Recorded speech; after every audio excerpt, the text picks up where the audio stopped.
धन्यवाद. आपण सर्व जाणताच की भारतीय तत्त्वज्ञानामध्ये ज्या दर्शनांचा उल्लेख होतो त्याच्यामध्ये लोकायत दर्शन हे एक अत्यंत महत्त्वाचं अवैदिक दर्शन म्हणून आपण पाहतो. इहवादी म्हणून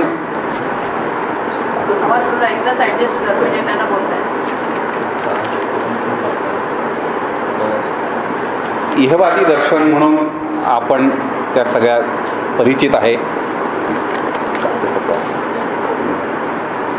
आपल्याकडे याच्या आधी आपल्या सगळ्यांना माहितीच आहे, देवीप्रसाद चट्टोपाध्याय, प्राचार्य डॉक्टर स. रा. गाडगीळ, स्वतः नरहर कुरुंदकर आणि अलीकडे प्रदीप गोखले आदी अभ्यासकांनी या दर्शनाबद्दल विपुल असं लिखाण केलेलं आहे.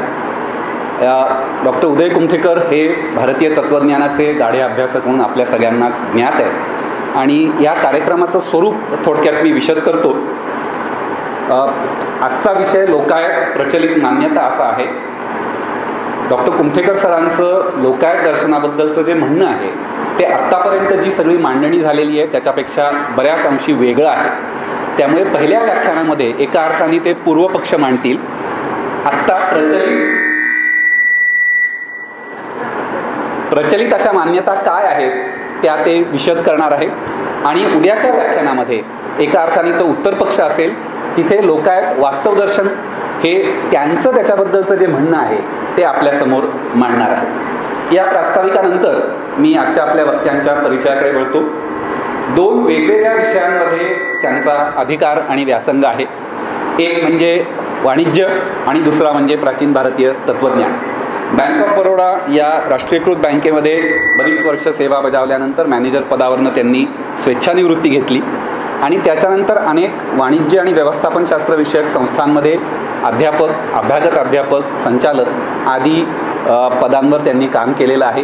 त्याचबरोबर त्यांची जी डॉक्टरेट आहे ती सुद्धा वाणिज्य विषयामधलीच आहे.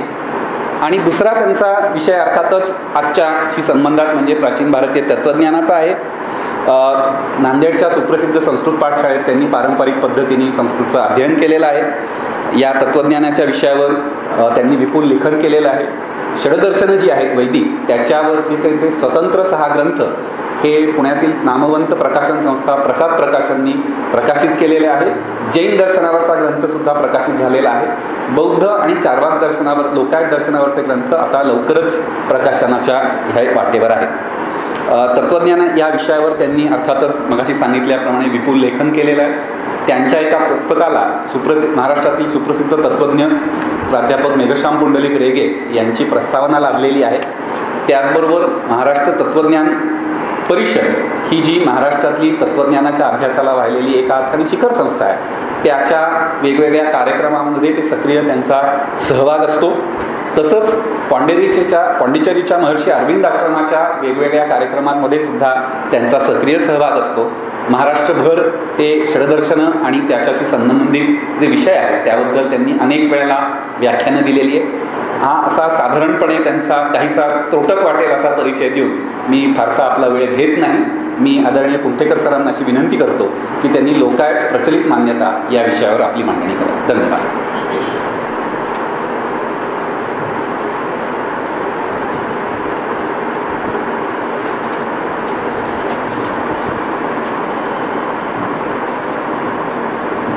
वागर्थविव संपृक्त वागर्थ प्रतिपद्यते जगतपितरो वंदे पार्वती परमेश्वर श्रुती स्मृती पुराणानाम आलयम करुणालयम नमामि भगवत्पादं शंकरं लोकशंकरं.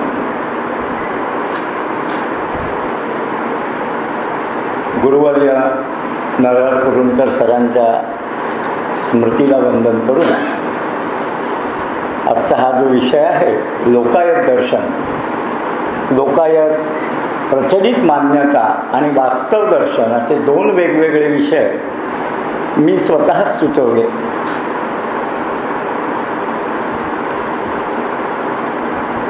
खरं तर मला वेगळा म्हणजे आद्य शंकराचार्य म्हणा किंवा प्रस्थानत्रयी म्हणा किंवा योगी अरविंद म्हणा असाही विषय निवडता आला असता, पण नरहर कुरुंदकर प्रतिष्ठानातल्या व्याख्यानात बोलण्यासाठी मी हा विषय हेतुपूर्वक निवडलेला आहे. हा निवडण्याचं कारण म्हणजे लोकायताच्या अभ्यासाची एक परंपरा पीपल्स कॉलेजला आहे आणि या विषयाचा अभ्यास करण्याची प्रेरणा मला याच कॉलेजमधून मिळाली. मी शिकत होतो तेव्हा नरहर कुरुंदकर सर होतेच, सरा गाडगिळही होते आणि थोडे मागे पुढे बार्डिंगे सर होते, सुधाकरराव देशपांडे होते, तेही तत्त्वज्ञानाचा अभ्यास करायचे. या सगळ्याचा एक संस्कार किंवा पुष्कळशा चर्चा बार्बिन सरांशी व्हायच्या. असा हा इथला जो काही भाग होता, याच्यामध्ये देवीप्रसादांचं लोकायत मी पहिल्यांदा वाचलं. पूर्वी म्हणजे 75-76 वगैरे अशा वर्षी देवीप्रसादांच्या लोकायताचा एक संक्षिप्त अनुवाद गाडगिळांनी केलेला आहे, लोकायत नावाचा. लोकवाङ्मय गृह प्रकाशनाने तो प्रसिद्ध केलेला आहे. आणि कुरुंदकरांचं सुद्धा मागोवामध्ये एक लोकायत नावाचं व्याख्यान आहे. अशी लोकायताच्या चिंतनाची एक पार्श्वभूमी या आपल्या महाविद्यालयाला आहे. त्यामुळं लोकायतच मांडावं असा मी विचार केला. आज योगायोगाने येवतीकर सरही आहेत, माझे गुरुस्थानी तुंगार सर आहेत, आमचे प्रवचनकार झालेले. तर हा विषय जर चिंतनाला घ्यायचा लोकायत, तर त्यासाठी आपल्याला थोडीफार का होईना भारतीय तत्त्वज्ञानाची पार्श्वभूमी माहीत असणं आवश्यक आहे. म्हणून मी सगळ्यात पहिल्यांदी प्रास्ताविक करण्यासाठी म्हणून भारतीय तत्त्वचिंतनाची दार्शनिक पार्श्वभूमी अगदी संक्षेपाने मांडणार आहे. त्यानंतर मी या विषयाकडे वळीन. साधारण मान्यता अशी आहे की भारतीय तत्त्वज्ञानामध्ये दोन प्रमुख विचार प्रवाह आहेत. एक प्रवाह वैदिकांचा आणि दुसरा प्रवाह अवैदिकांचा. वैदिक तत्वचिंतनाच्या प्रवाहामध्ये मी फक्त दर्शनांपुरती मांडणी करणार आहे. तसं आपल्याजवळ सगळ्यात प्राचीन असलेले वेद आहेत, त्याच्यानंतरची उपनिषद आहेत, गीता आहे. हे मूलभूत ग्रंथ जरी बाजूला ठेवले तरी आपल्यापाशी सगळ्यात आधी दर्शनं आहेत. जी 6 दर्शनं आहेत वैदिक गटात येणारी, त्याच्यामध्ये कपिलाचं सांख्य आहे, पतंजलीचा योग आहे, गौतमाचं न्याय आहे, कणादाचं वैशेषिक दर्शन आहे, जैमिनीची पूर्वमीमांसा आहे आणि व्यासांची किंवा बादरायणाची म्हणून ओळखली जाणारी उत्तर मीमांसा म्हणजे ब्रह्मसूत्र आहे. हेच पुढं वेदांत दर्शन म्हणून ओळखल्या गेलेलं आहे. ही 6 दर्शनं एका बाजूला आहेत. या 6 दर्शनांची फिलॉसॉफी काय आहे हे फार विस्ताराने मला इथं सांगता येणार नाहीये, कारण मग ते सांगायचं म्हणलं तर 1 तास त्याच्यामध्ये जाईल. मला त्याच्यामध्ये 1 तास घालवायचा नाही. थोडक्यामध्ये असं, कपिलाचं सांख्य हे द्वैती आहे. प्रकृती आणि पुरुष या द्वैतातून विश्वाची निर्मिती होती असं मानणारं आहे. योग आपल्याला सगळ्यांना आता परिचित झाला आहे, पॉप्युलर ब्रँड झालेला आहे तो. पतंजलीचं योग दर्शन हे योगसूत्र आहे.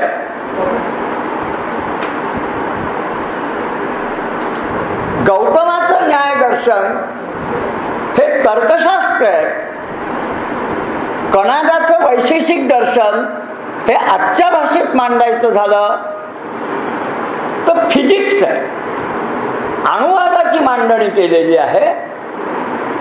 जैमिनीची पूर्वमीमांसा ही कर्मप्रधान अशा वैदिक यज्ञाची स्पष्टीकरण देणारी आहे. तर उत्तर मीमांसा ब्रह्मसूत्र हे वेदांत प्रतिपादन करणारं दर्शन आहे. ही 6 दर्शनं एका बाजूला आहे. ही वैदिक गटात आहे. ही वैदिक असली तरी या 6 दर्शनांमध्ये परस्पर आत्यंतिक मतभेद आहेत. म्हणजे इतके मतभेद आहेत की सांख्याला वेदांती शंकराचार्यांनी वेद विरुद्ध आहे, मनुवचनाच्या विरुद्ध आहे अशा नावं ठेवलेली आहे. कोणी कोणाला काही म्हणू शकतं, तो भाग वेगळा आहे. आपला विरोधी दार्शनिक जो आहे, खरं तर आजचा तो विषय नाही, परंतु ही जी 6 दर्शनं आहेत ही परस्पर विरोधी दर्शनं आहेत का, हाच एक मोठा प्रश्न आहे. मग आम्ही दुसरा गट करून ठेवलेला आहे, तो म्हणजे अवैदिक दर्शनांचा. अवैदिक दर्शनांचा जो गट आहे त्याच्यामध्ये बौद्ध दर्शन आहे. त्याच्यामध्ये 4 वेगवेगळे विचार प्रवाह आहेत. विज्ञानवादी, शून्यवादी, सर्वास्तिवादी वगैरे वगैरे. जैन दर्शन आहे. धार्मिक दृष्ट्या ते श्वेतांबर आणि दिगंबर अशा 2 पंथामध्ये विभागलेलं आहे. आणि तिसरं चार्वाकाचं दर्शन आहे, जे लोकायत नावाने प्रसिद्ध आहे. म्हणजे पूर्ण तत्वचिंतन भारतीय प्रचलित पद्धतीनुसार 6 विरुद्ध 3 अशा पक्षामध्ये आहे. वैदिकांचे 6 पक्ष परस्पर विरोधी कितीही असले तरी अवैदिक भाषेशी भांडताना आम्ही एक आहोत. पाकिस्तानशी जर युद्ध होत असेल तर आम्ही सगळे. तसे 6 दर्शनं वैदिकांच्या बाजूने परस्पर मतभेद विसरून जेव्हा बौद्धांचा विरोध करायचा असेल, जैनांचा विरोध करायचा असेल आणि चार्वाकाचा विरोध करायचा असेल तेव्हा. आणि आता जर चार्वाकाचा विरोध करायचा असेल तर बौद्ध आणि जैन वैदिकांच्या बाजूने, बौद्ध आणि जैन वैदिकांच्या बाजूने आहेत. काही झालं, वैदिक जरी आमच्या विरोधी असले तर चार्वाकाशी जर भांडण काढायचं असेल आम्ही सगळे एक आहोत. म्हणजे खरा तत्वज्ञानातला हा संघर्ष 8 विरुद्ध 1 असा आहे. 6 वैदिक दर्शन, बौद्ध आणि जैन ही 2 अवैदिक दर्शन, आणि या 8 दर्शनांच्या सैद्धांतिक विरोधामध्ये लोकायत असा हा एक म्हणजे एकूण संघर्षातला भाग. आणि त्यामुळं सगळ्यात जास्त नास्तिकातला नास्तिक म्हणून मग चार्वाक. महाराष्ट्रातल्या एका लेखकाने त्याला आस्तिक शिरोमणी सुद्धा म्हणलेलं आहे. म्हणून काही कारण आस्तिक आणि नास्तिक याच 2 गटांना आस्तिक आणि नास्तिकही म्हणायचं. पण काळाच्या ओघात काय झालेलं आहे, आस्तिक आणि नास्तिक या 2 शब्दांचे अर्थ बरेचसे बदललेले. आज आम्ही जे आस्तिक आणि नास्तिक हे 2 शब्द वापरतो हे देवावर श्रद्धा असणारा आणि नसणारा या अर्थाने आम्ही वापरतो. ज्याची देवावर परमेश्वरावर श्रद्धा आहे तो आस्तिक आहे आमच्यासाठी, आणि ज्याची देवावर परमेश्वरावर श्रद्धा नाही तो नास्तिक आहे. हे प्रचलित अर्थ आहेत. म्हणजे एक सामान्य माणूस ज्याला स्वीकारेल असे. पण वैदिक परंपरेला म्हणजे वैदिक परंपरेचा जो मुख्य प्रवक्ता असं आपण ज्याला म्हणू तो म्हणजे मनु. कारण शंकराचार्यांचं आणखी एक वाक्य आहे, यद मनु अब्रवीत तद भैषजम. जे मनु बोलला ते रामबाण औषध आहे. मनुच्या पुढं कोणी जाऊ नये. आणि याश्च काश्च स्मृत्या, ज्या कोणत्या स्मृती असतील 20-25 स्मृती आहेत वेगवेगळ्या, याज्ञवल्क्याची, हरिताची, गौतमाची वगैरे वगैरे, यामध्ये जर परस्पर वाद निर्माण झाला तर मनुचं वचन मानावं. म्हणजे स्टेट लॉ मध्ये जे डिफरन्सेस आले तर कॉन्स्टिट्यूशन मानावी, अशी आमची पारंपरिक हिंदू धर्माची, सनातन धर्माची कॉन्स्टिट्यूशन मनुस्मृती. तिच्याशी विरोध झाला नाही पाहिजे, बाकी किती झाले तरी चालतात. तर मनूने केलेली नास्तिकाची व्याख्या सरळ आहे. मनू म्हणतो नास्तिको वेदनिंदकः. मनूने नास्तिको देवनिंदकः म्हणलेलं नाही, वेदनिंदक म्हणलेलं आहे. जो सनातन धर्माच्या कॉन्स्टिट्यूशनला नावं ठेवतो तो नास्तिक आहे. समजा तुम्ही ती कॉन्स्टिट्यूशन ऍक्सेप्ट केली, वेदाची कॉन्स्टिट्यूशन, आणि कोणताही सिद्धांत नाही स्वीकारला तर चालतो, तरी तुम्ही आस्तिक राहता. आस्तिक आणि नास्तिकाच्या व्याख्येमध्ये काही बदल झालेले आहेत. त्यामुळं आम्ही जी आस्तिक म्हणून दर्शन म्हणतो त्याच्यातला काही जो महत्वाचा भाग आहे, जो आस्तिकामधल्या नास्तिकतेचा आहे, तो आपण नंतर पाहणार आहे की षडदर्शनांमध्ये कोणती नास्तिकता आहे, तो वेगळा मुद्दा अजून. पण अशी ही 8 दर्शनं एका बाजूला आणि चार्वाक एका बाजूला, असं हे वैचारिक युद्ध आहे. मग या वैचारिक युद्धामधले वादाचे मुद्दे कोणते? देव आहे किंवा नाही, म्हणजे ईश्वर आहे किंवा नाही, हा एक वादाचा मुद्दा असू शकेल. आणखी एक वादाचा मुद्दा असू शकेल तो असा की ज्ञान का कर्म, कर्माने मोक्ष मिळतो का ज्ञानाने मिळतो, म्हणजे गृहस्थाश्रम स्वीकारून मिळतो का संन्यास घेऊन मिळतो, हाही वादाचा मुद्दा असू शकेल. द्वैत आणि अद्वैत हाही वादाचा मुद्दा असू शकेल. पण आम्ही जर नीट विचार केला, म्हणजे ज्या वेळेला बौद्ध आणि जैन हे चार्वाकाच्या विरोधात जाताना वैदिकांच्या पक्षात सामील होतात, तर एकच मुद्दा शिल्लक राहतो वादाचा, तो म्हणजे चेतन कारणवाद विरुद्ध अचेतन कारणवाद. जगाचं जे कारण आहे, विश्वाचं मूळ कारण, हे चेतन आहे का अचेतन आहे? तुम्ही जर ते अचेतन मानणार असाल तर अचेतनामधून म्हणजे पंचमहाभूतांमधून चैतन्याची उत्पत्ती मानावी लागते, आणि तुम्ही जर ते चेतन मानणार असाल तर चैतन्यामधून पंचमहाभूतांची उत्पत्ती मानावी लागते. यापैकी तुम्ही काय मानता?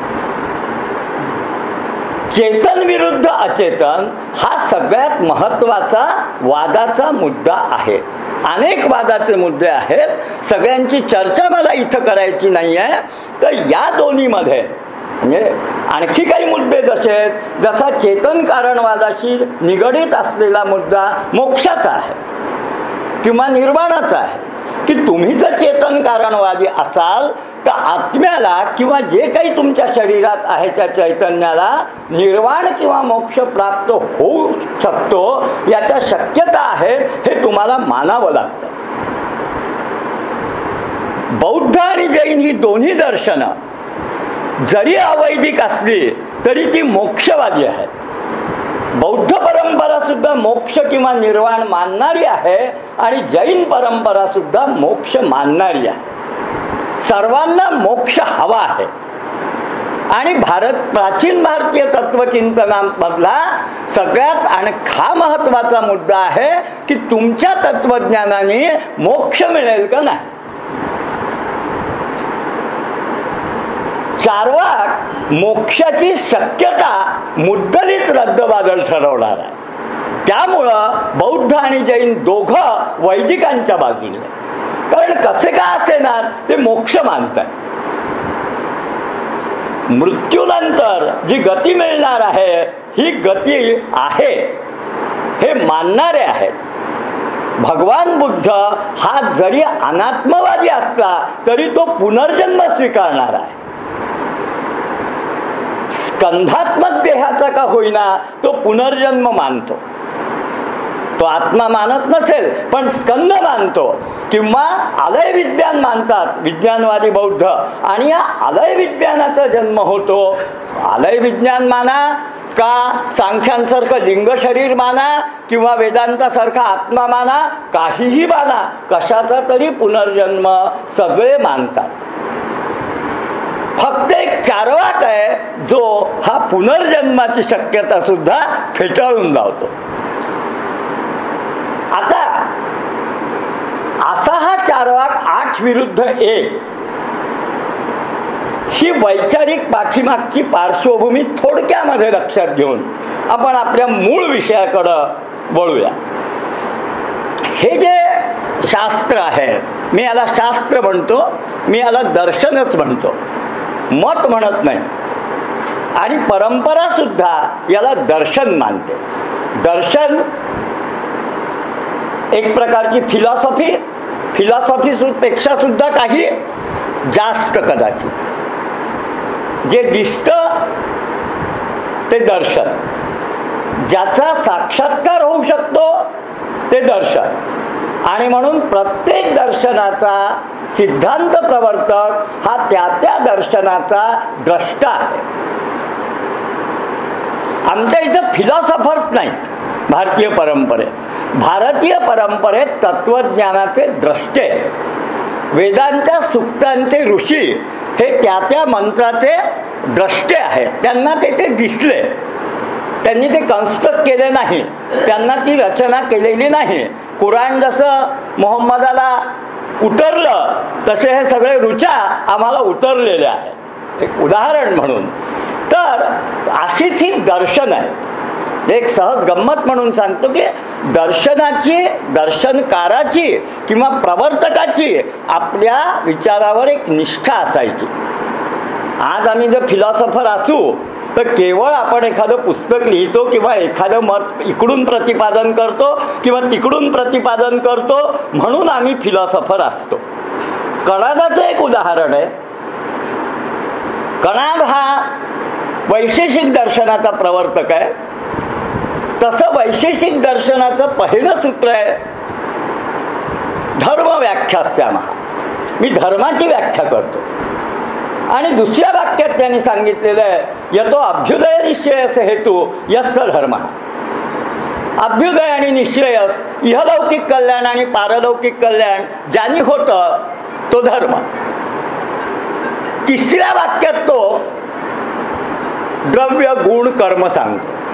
म्हणजे या दुसऱ्या वाक्याशी तिसऱ्या वाक्याचा काहीच संबंध नाही. म्हणून त्याच्या एका भाष्यकाराने असं म्हणलेलं आहे की हा हिमालयाकडे जाण्याची प्रतिज्ञा करतो आणि हिंदी महासागराकडे निघतो. तुम्ही धर्म सांगितलं आणि तुम्ही सांगायला सुरुवात केली पृथ्वीचे गुणधर्म काय आहेत, पाण्याचे काय आहेत, पंचमहाभूतांचे काय आहेत वगैरे वगैरे, त्यांचे द्रव्य गुण कर्म सांगायला सुरुवात केली. कणादाने जो धर्म नावाचा शब्द वापरलाय तोच मुळात प्रॉपर्टीज, ॲट्रिब्यूट्स ऑफ मॅटर, गुणधर्म या अर्थाने वापरलेला आहे. हे मी का सांगतोय ते बाकीचं सांगत नाही. आता त्याची फिलॉसॉफी तो मरायला टेकला होता. मरायला टेकला तर लोक आता त्याला म्हणले बा आता मरायला चालला. त्या आजामेळाने काहीतरी शेवटी नारायण वगैरे म्हणलं होतं तसं तू आता काहीतरी म्हण म्हणजे तुलाही मोक्षभिक्ष मिळाला तर मिळू शकेल. हा त्याला म्हणला जन्मभर मी पिलव केलं. पिलव म्हणजे अणू, परमाणू आधी होता तो. जन्मभर मी अणू म्हणलो, आयुष्यभर अणूची निष्ठा बाळगली, मरताना तू देव कशाला पाहिजे. जी जीवनाची निष्ठा आहे तीच मृत्यूची निष्ठा आहे. जीवनामध्ये जर अणू मानला असेल तर मरतानाही मी अणूच म्हणणार. मला मरताना तुमचा परमेश्वर नको. मग आजचा एखादा वैज्ञानिक इलेक्ट्रॉन म्हणत किंवा प्रोटॉन म्हणत मरेल का? नाही म्हणणार आपण. किंवा आम्ही कोणताही सिद्धांत स्वीकारत असू तर आम्ही काही त्या सिद्धांतांनी मान्य केलेलं तत्वाचं नाव घेत नक्कीच म्हणणार नाही. असो, निष्ठा ही इतकी टोकाची असावी हे कणादाने सांगितलं. तर चार्वाक हे जे तत्वज्ञान आहे असं टोकाची निष्ठा स्वीकारणार आहे.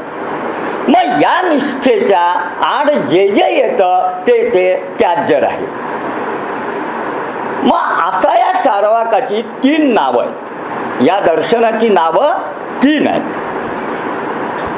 एक तर लोकायत आहे, दुसरं चार्वाक आहे आणि तिसरं नाव आहे याचं बारहस्पत्य.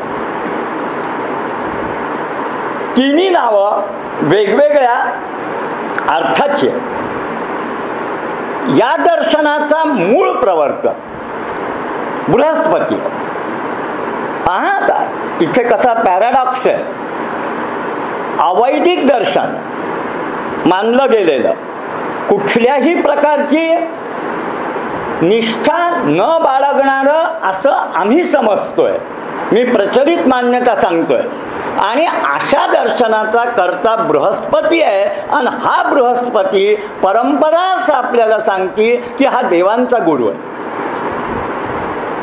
देवगुरु बृहस्पतीनं जे प्रवर्तित केलं तत्वज्ञान ते बारहस्पत्य, म्हणजे त्याची व्युत्पत्ती बृहस्पतीचं तत्वज्ञान म्हणून बारहस्पत्य. याच्यावर वाद घातलेले आहेत लोकांनी की हा बृहस्पती कोण, एक का दोन. आपल्याकडे असतात असे वाद, म्हणजे अगदी साध्या साध्या गोष्टीबद्दलही असतात. जसं एक जुना श्लोक आहे, योगेन चित्तस्य पदेन वाचा मलम शरीरम तु वैद्यकेन यो पाकरोक्तम प्रवरो मुनीनाम पतंजली प्रांजलीरान तोस्मी. पतंजलीला नमस्कार करणारा हा आहे. आता पतंजली सगळ्यांना माहिती आहे, त्यामुळं काही अपरिचित व्यक्ती नाही आहे ती. त्यांनी चरक संहिता नावाचा आयुर्वेदाचा ग्रंथ लिहून शरीराचे मळ दूर केले, योगदर्शन लिहून चित्ताचे मळ दूर केले आणि पतंजलीच्या व्याकरण सूत्रावर महाभाष्य लिहून वाणीचे मळ दूर केले. त्याला नमस्कार. त्याच्याशी आपला काही संबंध नाही. पण आम्हाला प्रॉब्लेम हा की एकच व्यक्ती पातंजल महाभाष्य व्याकरणावरचं, आयुर्वेदाची चरक संहिता आणि तिसरं योगदर्शन असे 3 वेगवेगळे ग्रंथ लिहू शकते का? कारण आम्हाला आमच्याच विषयाचा ग्रंथ नीट लिहिता येत नाही. हा माणूस 3 ग्रंथ 3 वेगळ्या विषयाचे आणि 2000 वर्ष जे टिकलेले आहेत असे लिहितो, हे शक्य आहे का? मग आम्ही विचार करतो, तो चरक संहिता लिहिणारा वेगळा, महाभाष्य लिहिणारा वेगळा आणि पतंजलीचं योगसूत्र लिहिणारा वेगळा. आम्ही आमच्या कुवतीनुसार विचार करतो. असो, तो भाग वेगळा आहे. पण अशा अनेक वादग्रस्त मुद्दे. तर मग बृहस्पती कोण? बृहस्पती वैदिक का अवैदिक? ब्राह्मण होता का नव्हता? अनेक मुद्दे, अनेकांना अनेक सुचू शकतात बृहस्पतीबद्दल. फक्त एवढंच कोणी म्हणत नाही अजून की हा बृहस्पती म्हणजे लंडनमध्ये राहत होता का भारतात राहत होता, असा कोणी वाद, किंवा अरबस्तानात होता का, असे वगैरे वाद कोणी काढलेले अजून नाही आहेत. असू द्या त्याच्याशी, त्याला आपण सोडून देऊ. दुसरा शब्द आहे चार्वाक. त्याच्याही वेगवेगळ्या व्युत्पत्ती. सगळ्यात आधी प्रश्न म्हणजे निर्माण होतो की चार्वाक काय? चार्वाक ही एक विचारधारा आहे का चार्वाक हा एक माणूस आहे? मी चार्वाकावर पहिलं पुस्तक लिहिलं, पुष्कळ वर्ष झाले, 92-94 मध्ये काहीतरी लिहिलं. आपल्याच इथल्या कोटलवर गुरुजींनी आमच्या प्रकाशित केलं. ते मला एकाने येऊन विचारलं, सर तुम्ही पक्षाचा अभ्यास केव्हापासून केला? मी म्हणलो मी फार दिवसापासून करतोय. म्हटलं आता काय सांगू त्याला? नाही म्हणे ते तुम्ही चार्वाक पक्षावर लिहिलेलं आहे. काही आपल्याला एक्झॅक्ट काय आहे याचा अंदाज नाही, याचा अभ्यास कमी केला जातो, याचा विचारही कमी केला जातो. तर चार्वाक सगळ्यात पहिलं पॉप्युलर स्पष्टीकरण.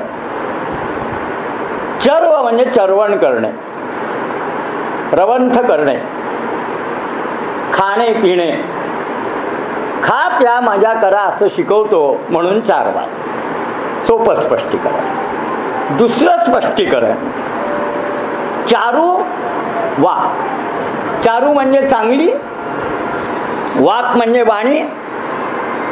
ज्याची वाणी गोड आहे, जो गोड बोलून आपलं मत प्रतिपादन करतो, लोकांना पटवून देतो, तो चार्वाक. तिसरं एक स्पष्टीकरण आहे चार वाक. चार म्हणजे गुप्तहेर, चरण करतात, सगळीकडे फिरतात म्हणून ते चार. चार वाक. जो गुप्तचरांच्या वाणीचा आश्रय घेऊन बोलतो म्हणजे जो धूर्त आहे तो चार्वाक. अशा 3 वेगवेगळ्या व्युत्पत्ती चार्वाक या शब्दाच्या आहेत. या व्युत्पत्ती सुद्धा मी आता अशाच सोडणार आहे. मी जसा बृहस्पती कोण हा प्रश्न अर्धवट सोडलेला आहे तसा चार्वाकाच्या या प्रचलित मान्यता सांगून इथं हा विषय मी सोडतो. तिसरा शब्द आहे लोकाय. याची एक सर्वमान्य व्युत्पत्ती दिली जाते, लोकेशु आयत. आयत म्हणजे प्रचलित असलेलं, आवरण असाही अर्थ होऊ शकतो त्याचा. लोकांना आवरण घालणारं म्हणजे लोकांना पटणारं किंवा लोकांमध्ये प्रचलित असणारं जे तत्वज्ञान आहे ते लोकायत आहे. पण इथं प्रश्न परत असा उभा राहतो की लोक काय आहे. मग लोक काय आहे या प्रश्नाची उत्तरं सुद्धा शोधताना लोक अनेक आहेत. प्राचीन भारतीय शास्त्रामध्ये इहलोक आहे, परलोक आहे, देवलोक आहे, भूभुवस्वहापासून महाजन तपापर्यंत 7 लोक आहेत वगैरे वगैरे. त्याच्या खालचे अजून पाताळ वगैरे 7 वेगळे आहेत, 14 लोक आहेत. मग हे जे लोक आहेत, मग लोक म्हणजे इहलोक असाही अर्थ घेता येतो का, हाही एक वादग्रस्त प्रश्न आहे.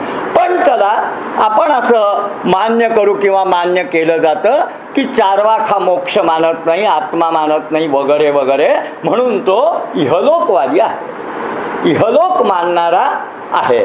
तर असे हे 3 प्रचलित शब्द या तत्वज्ञानाचे, चार्वाक, लोकायत आणि बार्हस्पत्य. याच्यातला बार्हस्पत्य हा शब्द खूप कमी वापरला जातो. आता सगळ्यात आणखी एक महत्वाचा मुद्दा या दर्शनाबद्दलचा, कारण या दर्शनाच्या विचाराला अजून मी पोहोचलेलो नाही, तो म्हणजे या दर्शनावरचे ग्रंथ. तुमचं दर्शन आहे, तुमची फिलॉसॉफी आहे, तर तुमचे टेक्स्टबुक कोणते हा साहजिकच प्रश्न उद्भवतो. आपल्या इथं सगळ्या दर्शन परंपरेचे व्यवस्थित लिहिले गेलेले टेक्स्टबुक आहेत. सगळ्यात पहिलं टेक्स्टबुक कोणत्याही दर्शनाचं असतं त्याचं सूत्र. म्हणजे उदाहरणार्थ सांख्य घेतलं, सांख्याचं सूत्र असतं. योग घेतला, योगाचं सूत्र असतं. न्यायाचं सूत्र. अशी 6 दर्शनांची, वैदिकांची सुद्धा आणि अवैदिकांची सुद्धा सूत्र आहेत. तसं बृहस्पतीचं सुद्धा सूत्र होतं. आज आपल्याला अवेलेबल नाही आहे. म्हणजे आपल्याला जसा सांख्याचा अभ्यास करायचा असेल तर सांख्याचं सूत्र आहे, वेदांताचा अभ्यास करायचा असेल ब्रह्मसूत्र आहे. एवढंच नाही आहे तर या 8ही दर्शनांच्या सूत्राची स्पष्टीकरणं देणारी त्याच्यावरची भाष्य आहे. ती भाष्य समजावी म्हणून त्याच्यावर लिहिली गेलेली वार्तिक आहे. ती वार्तिक समजावी म्हणून त्याचे गाईड असलेले विवरण ग्रंथ आहेत. सूत्र, भाष्य, वार्तिक, निबंध किंवा विवरण अशी एक प्रदीर्घ ग्रंथ परंपरा प्रत्येक दर्शनाची आहे. एकाची जरी वाचतो म्हणलं तर 10-12 वर्ष जातात. एवढी प्रचंड ग्रंथ परंपरेला थोडा मी एक मुद्दा स्पष्ट करून मग पुढे चार्वाकाकडे परत जातो. तो म्हणजे या सगळ्या परंपरेमध्ये पहिलं काय आहे? सूत्र. मग आम्ही काय समजतो? पतंजली हा योग दर्शनाचा प्रवर्तक आहे, गौतम हा न्याय दर्शनाचा प्रवर्तक आहे. मला याच विचाराविषयीची एक शंका आहे. सूत्र म्हणजे काय? फॉर्म्युला. स्वल्पाक्षरम असंदिग्धम. कमीत कमी शब्दात असंदिग्ध मांडणी करणारं वाक्य म्हणजे सूत्र. एखादा विषय कमीत कमी शब्दात आणि असंदिग्ध मांडणी करण्याच्या स्टेजला येण्यासाठी त्याचं बरंच चिंतन व्हावं लागतं. आज सकाळी योगदर्शन द्यायला बसलो आणि आता तो योग जिज्ञासा करून योगचित्तवृत्ती निरोधा लिहिता येत नाही. मग योगाची एक चिंतन परंपरा त्याच्या मागे असावी लागती, कदाचित शेकडो वर्षांची, आणि त्याचा अंतिम परिपाक पतंजली असतो. पतंजली हा पहिला नसतो. आम्ही पतंजलीला पहिलं मानतो कारण पतंजलीच्या आधी योगाचं काय झालं आमच्याजवळ काहीच पुरावे नाही. बादरायणाने वेदांत सूत्र मांडल्यानंतर वेदांत बादरायणाच्या आधी काय मांडला गेला त्याचं काहीही आमच्यापाशी निरूपण नाही. कारण आम्हाला जी काही इंडियन फिलॉसॉफी उपलब्ध होती ही व्यासोत्तर आहे. एक उपनिषदन वेद सोडले तर, पण वेद सुद्धा व्यासांनी एडिट केलेल्या ॲडिशन्स आमच्यापाशी आहे. 4 वेदांची व्यवस्था व्यासांनी लावलेली आहे. उपनिषदांमध्ये त्यांनी ढवळाढवळ केलेली नाही आहे, किंवा केली असेल तर आम्हाला माहिती नाही आहे. कारण त्यांनी जसं सांगितलं की वेद मी एडिट केले तसं उपनिषद मी एडिट केली असं ते म्हणालेले नाही. त्यामुळं उपनिषद प्रामाणिक आमच्यापाशी आहेत, पण कोणत्याच दर्शनाचा विचार हा व्यासापूर्वीचा आमच्यापाशी नाही आहे. आणि त्यामुळं व्यास हे आमच्यापाशी सनातन वैदिक धर्माचे आद्य प्रवक्ते म्हणून आहे. पण जे काही आहे हे व्यासांचं आहे.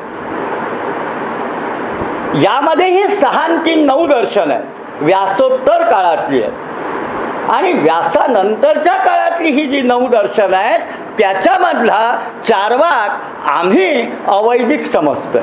आम्ही जैन बौद्धांना सुद्धा अवैदिक समजतोय. मी समजतोय हा शब्द वापरतोय. षडदर्शन आमच्या दृष्टीने वैदिक आहेत. आता या अशा विचारव्यूहामध्ये हे लोकायत किंवा बारहस्पत्य किंवा चार्वाक याचं मूळ सूत्र बृहस्पतीचं आमच्यापाशी नाही. एक पुस्तक मिळतं बृहस्पतीचं अर्थशास्त्र, बारहस्पत्यम अर्थशास्त्रम या नावाचं एक पुस्तक मिळतं. हे पुस्तक थॉमसने एडिट केलेलं आहे. इंग्रजीमध्ये ट्रान्सलेशन झालं आहे, आता त्याचं हिंदी ट्रान्सलेशन झालेलं आहे आणि त्याचं आता मराठी ट्रान्सलेशन माझ्या चार्वाक दर्शनामध्ये येणाऱ्या ग्रंथामध्ये मी देणार आहे. या पुस्तकाला जर वाचलं, एक 10 अध्याय आहेत त्याच्यामध्ये, पण हे पुस्तक वाचलं तर कुठंही हे चार्वाकाविषयीच्या प्रचलित मान्यतांशी जुळणारं नाही. हे बृहस्पतीचं आहे का आणखी कुणाचं आहे हा आणखी वेगळा विषय, त्याच्यातही मला शिरायचं नाही आहे. पण जे प्रचलित पुस्तक आहे त्या पुस्तकामध्ये जे काही लिहिलेलं आहे ते आम्ही ज्याला चार्वाकाचं किंवा लोकायताचं मत म्हणतो तसं ते नाही आहे. त्यामुळं त्याचं सूत्र उपलब्ध होण्याचा मार्ग खुंटला. पण हे सूत्र असलं पाहिजे. हे सूत्र असलं पाहिजे कारण नंतरच्या अनेक ग्रंथांमध्ये, काही ग्रंथांची नावं फक्त मी देतो की म्हणजे एक सगळ्यात पुस्तक मिळालेलं आहे प्रभास पाटणच्या जैन ग्रंथालयामध्ये. त्या पुस्तकाचं नाव आहे तत्वोपप्लव सिंह. तत्व उपप्लव सिंह. उपप्लव म्हणजे उच्छेद, तत्वांचा उच्छेद करणारा असा तो तत्वोपप्लव सिंह. छोटं पुस्तक आहे. या पुस्तकाला असं मानलं जातं की हे बृहस्पतीच्या मताचं पुस्तक आहे. त्याला प्रकाशित केलेलं आहे सुखलालजी संघवी आणि परीख या दोघा विद्वानांनी. त्यांनी त्याला एक 50-50 पेजेसची प्रस्तावना वगैरे लिहिलेली आहे. त्याच्यात त्यांनी असं म्हणलं की हे चार्वाक मताचं पुस्तक असावं. कारण या पुस्तकातलं पहिलं वाक्य असं आहे की बृहस्पतीचे तर्क देऊ शकत नाही असे तर्क मी दिलेले आणि त्याच्या सुद्धा मताचं खंडन मी करतो. आता मला सांगा की बृहस्पतीच्या मताचं जर खंडन करतो तर तो बृहस्पतीच्या मताचा कसा काय असेल? आपल्याकडे 2 शैली आहेत लिहिण्याच्या. एक शैली आहे एखादा सिद्धांत घ्यायचा तुम्हाला वेदांत मांडायचं आहे, तुम्हाला बौद्ध दर्शन मांडायचं आहे, तुम्हाला आणखी काही मांडायचं आहे, तर त्याचा पूर्व पक्ष उत्तर पक्ष करायचा.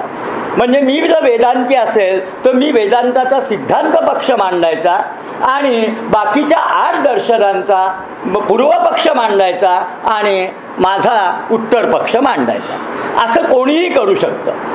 ही झाली नॉर्मल वादकथेची शैली. पण दुसरी एक शैली आहे ज्याला वितंडा म्हणतात. वितंडाला काहीच सिद्ध करायचं नसतं, फक्त दुसऱ्याचे मत खोडायचे. आपलं काही नाही, आमचा जाहीरनामा कुठलाही नाही, तुमचा चूक, हे मांडणारी काही पुस्तकं आपल्याकडे आहेत. त्याच्यामध्ये वेदांत परंपरेतलं एक पुस्तक आहे श्रीहर्षाचं खंडन खंड खाद्य, वितंडा शैली. तसंच तत्वोपप्लव सिंह हे सुद्धा वितंडा शैलीतलं पुस्तक आहे. वितंडा हा एक वादाचा प्रकार आहे. वादाचे काही प्रकार आहेत, त्याच्यामध्ये छल, जल्प आणि वितंड हे 3 प्रकार गौतमाच्या न्यायसूत्रात दिलेले आहेत. त्याचे अर्थ वेगवेगळे आहेत, ते मी आता सांगत बसणार नाहीये. फक्त वितंड म्हणजे काहीही सिद्ध करायचं नाही असं भूमिका घेऊन मांडलेला तर्क. आणि याला आणखी एक दुसरा आधार आहे. बौद्ध दर्शनाचा एक मिलिंद पन्हा नावाचा जो ग्रंथ आहे पाली, त्याच्यामध्ये लोकायताला वितंडवाद सत्ता म्हणलेलं आहे. पण आता वितंड आम्ही कुणालाही म्हणू शकतो ना. वेदांती सांख्याला वितंड म्हणेल, सांख्य कणादाला वितंड म्हणेल, कारण नैयायिक आणि कणाद यांना शंकराचार्यांनी अर्धवैनाशिक म्हणलेलं आहे. ते अर्धे वैनाशिक म्हणजे बौद्धामध्ये अजून पूर्ण नाही गेलेले, 50% गेलेले असे आहेत. पण वैदिक आहेत, कारण अर्धेच गेलेले आहेत, अर्धे आमच्याकडे येतात. सांख्य, सगळं सांख्य शिकल्या, म्हणजे माझा तर असा सिद्धांत आहे की सांख्य शिकल्याशिवाय भारतीय तत्वज्ञानच समजत नाही.